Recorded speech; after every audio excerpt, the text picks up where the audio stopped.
ఉగ్రం వీరం మహావిష్ణుం జ్వలంతం సర్వతోముఖం నరసింహం భీషణం భద్రం మృత్యుం నమామ్యహం.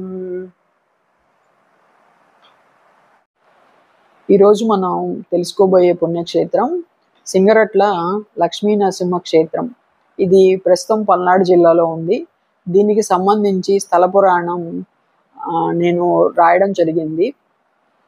అంటే పెద్దవాళ్ళ ద్వారా మా విలేజ్లో తెలుసుకొని దాన్ని రాయడం జరిగింది. దీనికి సంబంధించినటువంటి స్థల పురాణానికి సంబంధించిన ఇతివృత్తం ధ్యానమాలిక అనే మంత్లీ మ్యాగజైన్లో ప్రింట్ అవ్వడం జరిగింది. ఇప్పుడు యాజ్ ఇట్ ఈస్ దాన్ని ఉన్నట్టుగా నేను మీకు చదివి వినిపిస్తున్నాను. మన ఆంధ్రదేశంలో కృష్ణా నదీ తీరంలో వెలసిన నృసింహ క్షేత్రాలు అనేకం.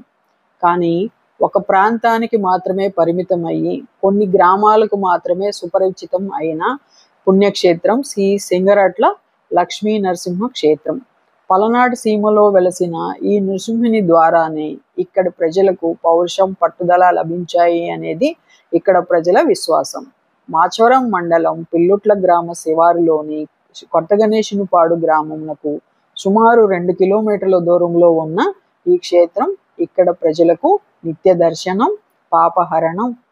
ఇక్కడ గ్రామాల్లోని ప్రజలు, ముఖ్యంగా గణేశునిపాడు గ్రామ ప్రజలు ఎక్కువ మంది తమ జ్యేష్ఠ సంతానమునకు ఆ దేవుని నామాన్ని, అంటే పుత్రిక అయితే సింగరమ్మ అని, పుత్రుడు అయితే సింగరయ్య అని నామకరణం చేసేవాళ్ళు. సుమారు ఇప్పటికి 500 సంవత్సరాల క్రితం గణేశునిపాడు గ్రామ ప్రజలు ఆటలు ఆడుకొనుచుండగా ఆ స్వామి తన ఉనికిని చాటుకొనుటకు ఒక బాలుని రూపంలో వారితో వచ్చి ఆటలు ఆడేవారని ప్రతీతి. ఆ స్వామి ఉన్న జట్టునే చెడుగుడు, కోతి కొమ్మచ్చి వంటి ఆటల్లో గెలిచేవట. రోజు అదే విధంగా జరగటంతో ఆ బాలునిపై అనుమానపడి ఆయన వెంబడించగా సమీపంలోని కొండ గృహలోనికి వెళ్ళి అదృశ్యుడయ్యనట. ఆయన తన పేరుని సింగరయ్య అని సెలవిచ్చనట. ఆ విధంగా జరిగిన పిమ్మట ఆ గ్రామ పెద్దలకు ఆ బాలులు జరిగిన విషయమును వివరించగా వారు వెళ్ళి ఆ కొండ గుహను పరికించగా అచ్చట స్వామి నామాలంకృతులై దర్శనమిచ్చినట. నాటి నుండి నేటి వరకు ఆ గ్రామ ప్రజలు ఆ స్వామినే తమ గ్రామ అధిదేవతగా కొలుచుతూ వచ్చుచున్నారు. ఆ స్వామి స్వయం వ్యక్తమై భక్త వరదుడై భక్తుల కొంగు బంగారంగా వెలుగొందుచున్నాడు. స్వామి కొండపై తూర్పు అభిముఖంగా వెలసి ఉన్నారు. పక్కనే కోనేరు ఉన్నది. అంత ఎత్తులో ఉన్న కొండపై గుహలో నీరు ఉండడం, అది వేసవి కాలంలోనూ ప్రజల దాహార్తిని తీర్చుచుండడం ఇక్కడి విశేషం. కొండపైకి ఎక్కుటకు 101 మెట్లు కలవు. సంతానహీనులు ఈ మెట్లను పూజించిన సంతాన భాగ్యం కలుగునని ప్రతీతి. ఇచ్చటనున్న పిల్లయేరు జీవనదిలా ఎల్లప్పుడూ ప్రవహిస్తూ ఉంటుంది. ఇది గోవిందాపురం వద్ద కృష్ణానదిలో ఐక్యం అగును. ప్రతి సంవత్సరం వైశాఖ మాసంలో జరుగు శ్రీదేవి భూదేవి సమేత లక్ష్మీ నరసింహ కళ్యాణం వైభవంగా జరుగుతుంది. ఇది మన దేశ ముఖ్య లక్షణమైన భిన్నత్వంలో ఏకత్వాన్ని సూచిస్తుంది. వర్గ, కుల, మత, వయో తారతమ్యాలు లేకుండా ప్రతి సంవత్సరం ఈ తిరునాళ్ళలో పాల్గొని స్వామి కృపకు పాత్రులవుతారు. తమ శక్తి కొలది పరిసర గ్రామ ప్రజలు హోమద్రవ్యాలు, హవిస్సులను సమర్పించుకుంటారు. జిల్లా స్థాయిలో ఎడ్ల పందెములు, క్రికెట్ మ్యాచ్లు నిర్వహించుట, కోలాట ప్రదర్శనలు, భజన కార్యక్రమములు, హరికథా కాలక్షేపములు, పురాణ శ్రవణం, సాంఘిక నాటకములు ప్రదర్శింపబడును. తిరునాళ్ళ రోజు పరిసర గ్రామ ప్రజలు ఎడ్ల బండను కట్టుకొని వెళ్ళి మొక్కులు తీర్చుకుందరు. వర్షాభావ పరిస్థితుల్లో ఈ కొండపై ఉన్న ఒక శుభ్రమైన రాతిపై వరద పాయసం అను పొంగల్ని పోసి దానిని వేడిగా ఆరగించిన వెంటనే కుంభవృష్టి కురవగలదు. తిరునాళ్ళ తర్వాత వసంతోత్సవము జరుగుతుంది. మామిడి తోటలతో నిత్యం కళ్యాణం పచ్చతోరణంగా విరాజిల్లే సింగరయ్య స్వామిని దర్శించిన జన్మయే ధన్యం. ఇచ్చట ప్రతి శనివారం స్వామివారికి ప్రత్యేక పూజలు నిర్వహించబడను. ఒక పుణ్యక్షేత్రంగానే కాక ఒక పర్యాటక ప్రదేశంగా దర్శించాల్సిన ప్రదేశం ఇది. సింగరయ్య స్వామి ఆశీస్సులు దీవెనలు మనందరికీ ఎల్లప్పుడూ ఉండాలని కోరుకుంటూ జై శ్రీమన్నారాయణ. కొండ వ్యూ ఇలా ఉంటుంది. మెట్ల మార్గం ఇది. కొండ పైనుంచి మనకి కింద వ్యూ ఇలా కనబడుతుంది. కొండ మొత్తం ఇలా ఉంటుంది పైనుంచి. గోలోకి వెళ్ళే మార్గం ఇది.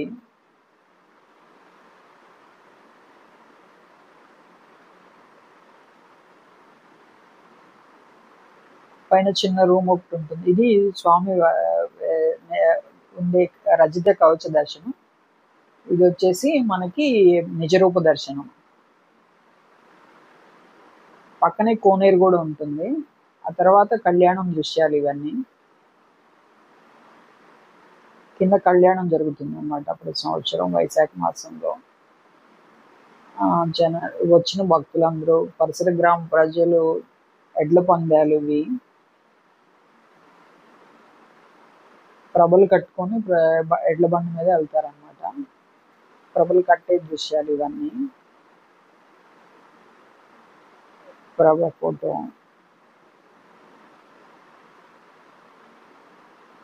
చుట్టుపక్కల గ్రామ ప్రజలు, చిన్న పెద్ద పిల్లలందరూ వస్తారు. సాంఘిక నాటక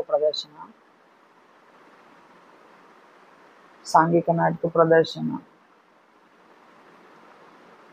ఇది వచ్చేసి కళ్యాణం రోజు.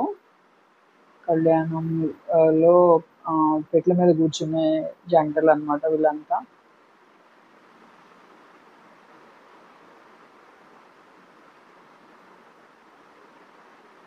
మ్యాక్సిమం కొత్తగా ఆ ఊర్లో పెళ్ళైన వాళ్ళు కంపల్సరీ పెట్ల మీద కూర్చొని కళ్యాణం చేస్తారు దేవుడికి.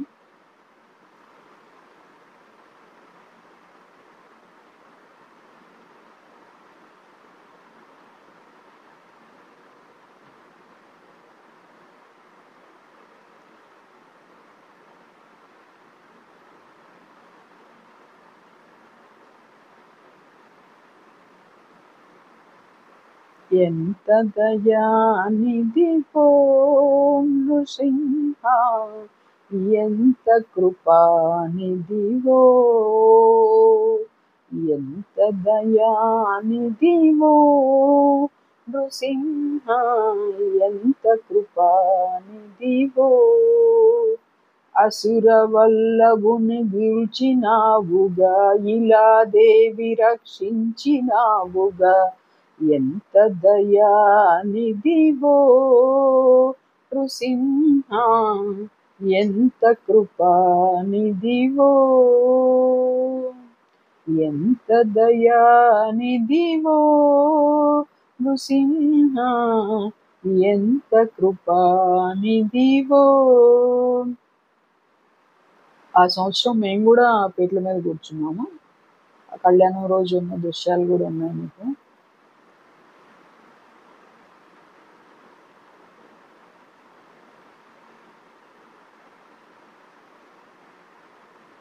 ప్రతి సంవత్సరం జరుగుతుంది అనమాట. మ్యాక్సిమం ఈ కళ్యాణం చేయడానికి వచ్చేసి మనకి మాచర్ల చెన్నకేశవ స్వామి గుడిలో ప్రధాన అర్చకులు ఎవరైతే ఉన్నారో ఆయన వస్తారనమాట. అంటే వాళ్ళకి సంబంధించిన వాళ్ళు వచ్చి ఇక్కడ నరసింహస్వామి కళ్యాణం జరిపిస్తూ ఉంటారు. వీళ్ళు వాళ్ళని సంప్రదిస్తారనమాట ఇక్కడ కళ్యాణం చేయించడానికి.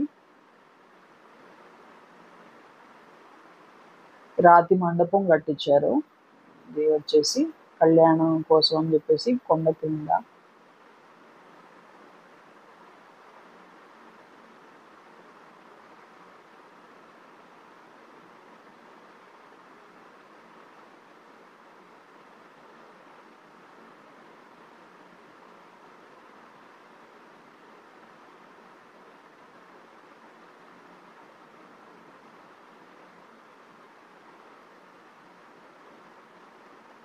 శ్రీదేవి భూదేవి సమేత లక్ష్మీ నరసింహస్వామి కొలువై ఉన్నారు.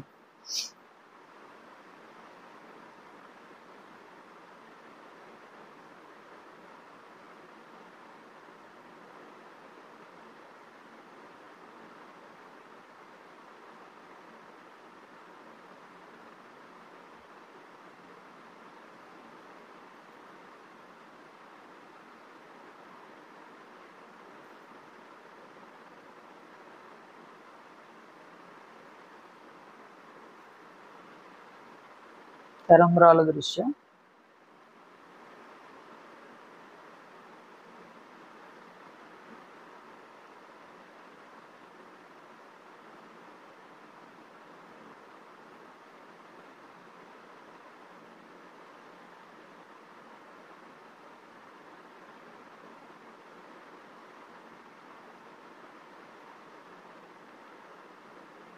పూజా కార్యక్రమాలు చేస్తున్నారు అన్నమాట పీటల మీద కూర్చున్న జంటలు.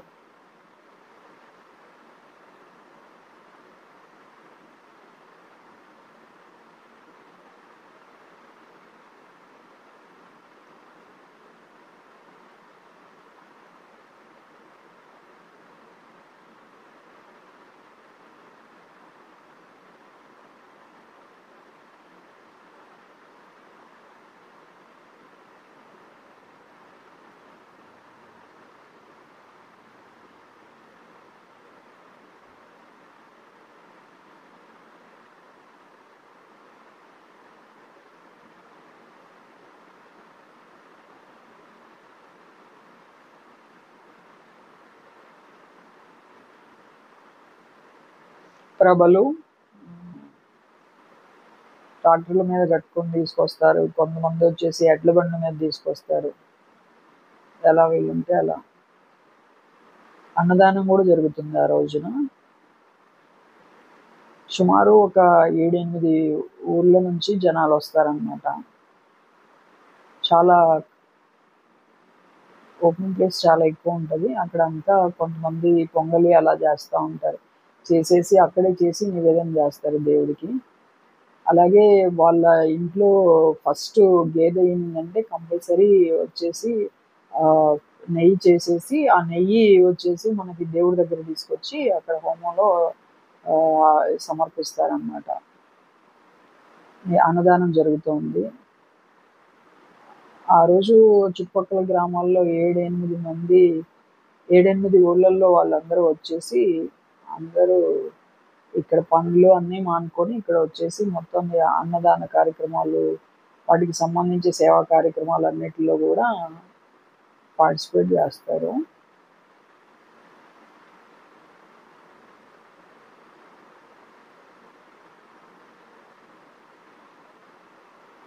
అంటే గ్రామ దేవత కాబట్టి కంపల్సరీ అందరూ వస్తారనమాట. అంటే వేరే వేరే ఊళ్ళ నుంచి ఉన్న వాళ్ళు కూడా కంపల్సరీ తిరునాళ్ళకి వచ్చేసి అందరూ కలుసుకుంటారు, ఫ్రెండ్స్ కానీ అలా చుట్టుపక్కల ఉన్న వాళ్ళు కానీ ఎవరైనా సరే.